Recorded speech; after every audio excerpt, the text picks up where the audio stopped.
छोटे से तटीय गांव में रहने वाले रामकिशन नाम के बुजुर्ग किसान ने अपनी पूरी जिंदगी मेहनत और ईमानदारी से गुजारी थी।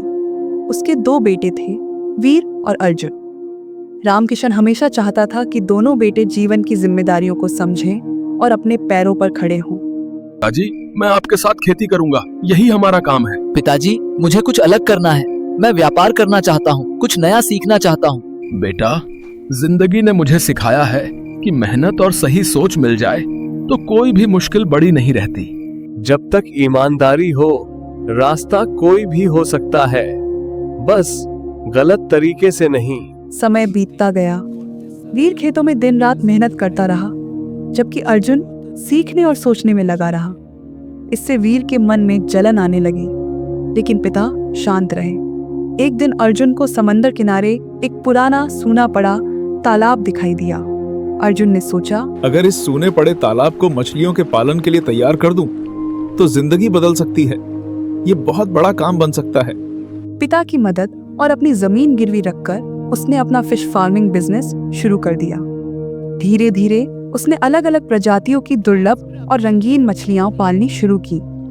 कुछ महीने बाद उसका काम चल पड़ा और दूसरे शहरों के लोग भी उससे खरीदारी करने लगे। लेकिन यह बात वीर को अच्छी नहीं लगी। एक रात ईर्ष्या में आकर उसने तालाब में जहरीला केमिकल डाल दिया। अगली सुबह जब अर्जुन ने मछलियां मरी देखी तो उसका दिल टूट गया। पैसे खत्म, उम्मीद खत्म, लेकिन हिम्मत नहीं हारी। गांव के लोगों ने उस पर भरोसा दिखाया, उधार मछलियां दी और वह फिर से शुरुआत करने में जुट गया। इस बार किस्मत ने भी साथ दिया। तालाब में पाली गई मछलियों में से एक बहुत दुर्लभ और कीमती प्रजाति निकल आई। एक विदेशी व्यापारी ने उसे देखा और शानदार कीमत पर खरीद लिया। बस वहीं से अर्जुन के बिजनेस ने उड़ान भर ली। उसने नई टेक्नोलॉजी वाली नावें खरीदी, स्थानीय मछुआरों को काम दिया और गांव के कई लोगों को रोजगार मिल गया।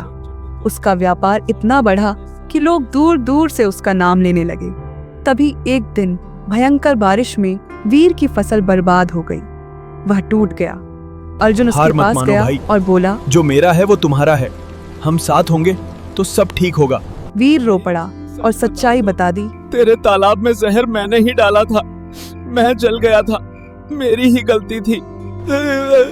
गलती इंसान से होती है, असली जीत माफ करने में है। अब साथ चलो, साथ काम करो। दोनों भाई मिलकर काम करने लगे। देखते देखते उनका व्यापार इतना बढ़ा कि पूरे राज्य में उनका नाम होने लगा। अर्जुन को बेस्ट फिश एंटरप्रेन्योर का अवार्ड मिला और आज वह सिर्फ सफल नहीं बल्कि कई लोगों के लिए प्रेरणा भी बना। अंत में पिता बोले, समय बदलता है, इसलिए सोच भी बदलनी चाहिए। मेहनत वही, तरीका नया, तभी जिंदगी आगे बढ़ती है।